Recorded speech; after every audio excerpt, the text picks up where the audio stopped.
भारती का जयकारा कुछ ऐसा लगना चाहिए और कांग्रेस का वो युवराज जिसको हमने अमेठी में पछाड़ा, जिसने भारत के टुकड़े होने का नारा दिया, ऐसे उद्दंड व्यक्ति के कानों तक आपकी आवाज जानी। उनको लगता है जिनका सरदार मूर्ख हो। हम शेर की पार्टी के कार्यकर्ता हैं, चाहे कितना भी डरा लो, डरने वालों में से हम नहीं हैं। करिश्मा देखिए उस नेता का। मैंने नेता का नाम नहीं लिया।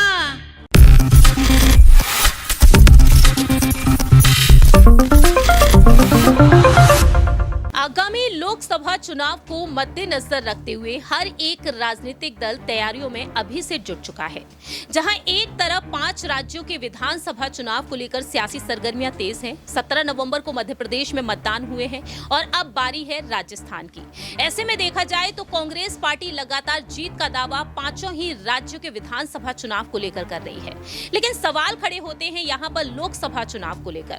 कांग्रेस नेता राहुल गांधी ये साफ कह चुके हैं कि 24 में इंडिया गठबंधन की जीत पक्की है।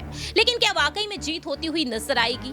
अगर जीत यहाँ पर होती भी है तो आखिरकार यहाँ पर किस तरीके से केंद्र की मोदी सरकार की कुछ अहम रणनीतियां आगे आने वाले समय में बनेगी। लेकिन इससे पहले यहाँ पर अगर चर्चा की जाए कुछ लोकसभा सीटों को लेकर, तो इनमें यहाँ पर अगर रुख किया जाए उत्तर प्रदेश की सियासत की तरफ, तो अमेठी और रायबरेली जो गांधी परिवार का गढ़ कही जाती हैं, उन सीटों पर आखिरकार किस तरीके से फोकस किया जाएगा। नमस्कार, मैं प्रांशी राठौर और आप देख रहे हैं नेक्स्ट 9 न्यूज। आज हमारे स्पेशल प्रोग्राम 2024 का महासंग्राम में चर्चा करेंगे केंद्रीय मंत्री स्मृति ईरानी और राहुल गांधी के बारे में। 2019 में राहुल गांधी और स्मृति ईरानी आमने सामने थे, लेकिन देखा गया कि राहुल गांधी ने हार का सामना किया और स्मृति ईरानी अमेठी से सांसद चुनी गई।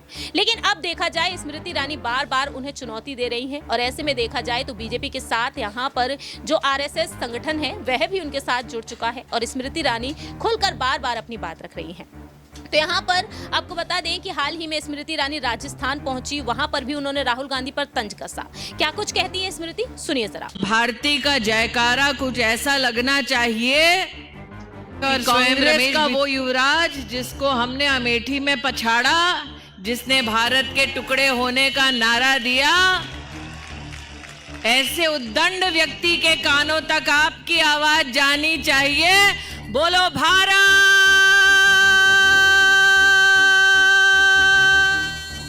माता की। मंच पर विराजमान हमारे यशस्वी सांसद आदरणीय रमेश बिधूड़ी जी, सुखबीर जी, हमारे जिला के अध्यक्ष आदरणीय राजेंद्र जी, जम्मू से पधारे हमारे विधायक आदरणीय रणवीर जी, भारतीय जनता पार्टी के सभी कर्मठ कार्यकर्ता, सभी सम्मानित पदाधिकारी और आज भारतीय जनता पार्टी को अपना स्नेह, अपना आशीर्वाद देने आए हमारे बुजुर्गों को, स्नेही बहनों को, सम्मानित भाइयों को इस मंच से प्रणाम करती हूं। आप सबका वंदन एवं अभिनंदन करती हूं। विजय जी, आज आपने अपने वक्तव्य में कहा कि कांग्रेस पार्टी तंत्र का इस प्रकार से उपयोग कर रही है कि दहशत फैले भारतीय जनता पार्टी के समर्थकों में। आज रमेश बिधूड़ी इस बात के साक्षी हैं कि डर उनको लगता है जिनका सरदार मूर्ख हो। हम शेर की पार्टी के कार्यकर्ता हैं, चाहे कितना भी डरा लो, डरने वालों में से हम नहीं हैं। करिश्मा देखिए उस नेता का। मैंने नेता का नाम नहीं लिया। मैंने कहा एक तरफ सरदार जिनका मूर्ख, दूसरी तरफ जिस पार्टी का नेता शेर, और जैसे ही मैंने कहा नेता शेर की तरह दहाड़ता है, शेर की तरह सिंहावलोकन करता है, शेर की तरह भारत का नाम रोशन करता है, तो जनता के मुख से शेर की नाम आया। उस जुझारू नेता का नाम क्या है? उस जुझारू नेता का नाम क्या है? उस जुझारू नेता का नाम क्या है? आज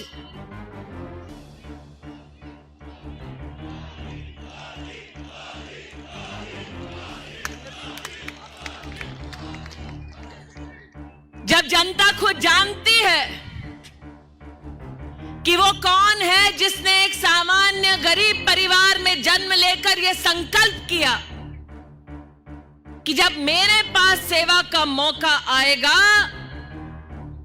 तो गरीब और गरीब नहीं हो पाएगा, नागरिक कमल का बटन दबाएगा और विकास के नवयुग तक उस नागरिक को भाजपा की सरकार ले जाएगी।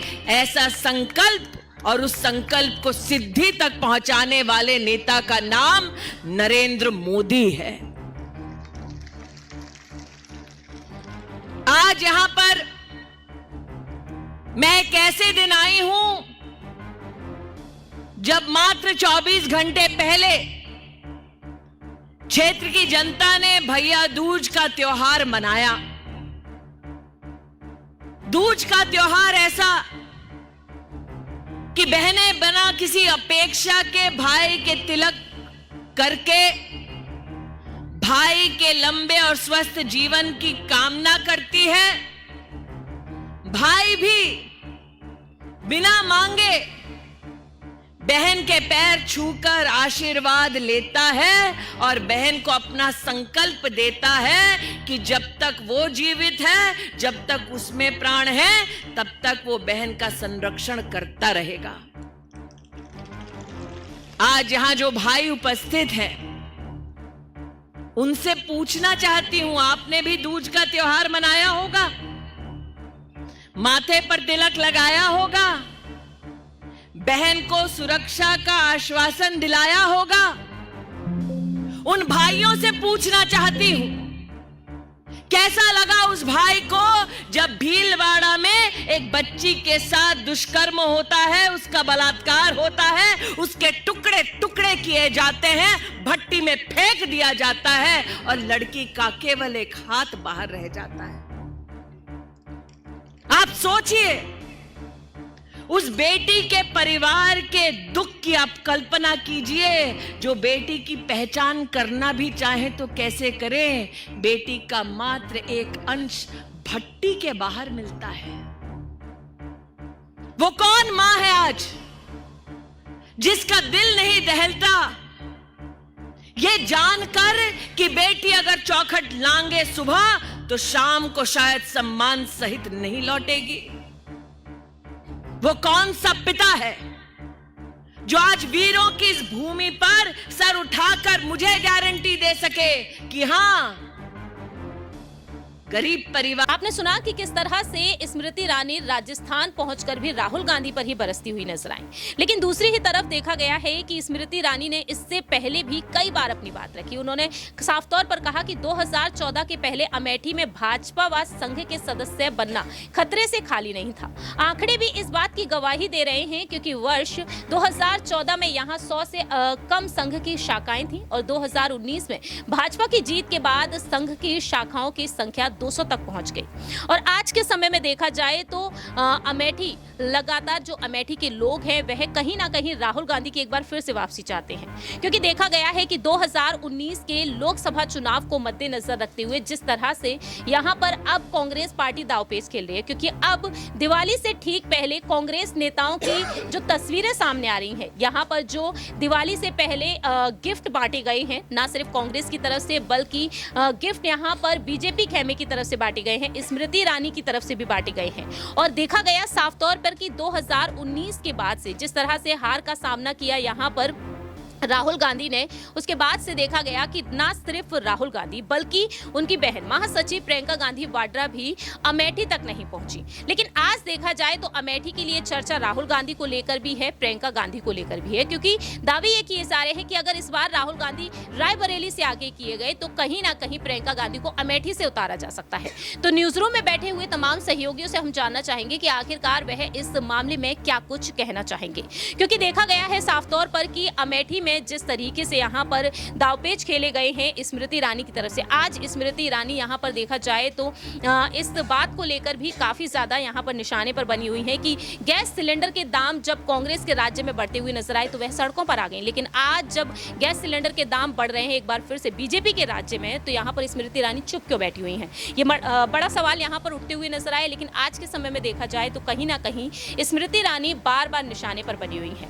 यहाँ पर सवाल रहेगा हमारे सहयोगी सिराज से कि आखिरकार वह इस मामले में क्या कुछ कहना चाहेंगे, क्योंकि आज जिस तरह से हमने देखा है राहुल गांधी राजस्थान पहुंचे हैं और उन्होंने राजस्थान में भी अपनी बात रखी है, लेकिन बात यहाँ पर स्मृति ईरानी को लेकर किया जाए जो अब आरएसएस संगठन भी वहां पर एक्टिव हो चुका है, बीजेपी भी लगातार एक्टिव है, कैसे देख रहे हैं आप? क्योंकि राहुल गांधी को लेकर जो यूपी कांग्रेस अध्यक्ष हैं अजय राय, वह कहते हैं कि राहुल गांधी मैदान में उतरेंगे। क्या वाकई में लगता है कि राहुल गांधी इस बार अमेठी से उतरना चाहेंगे?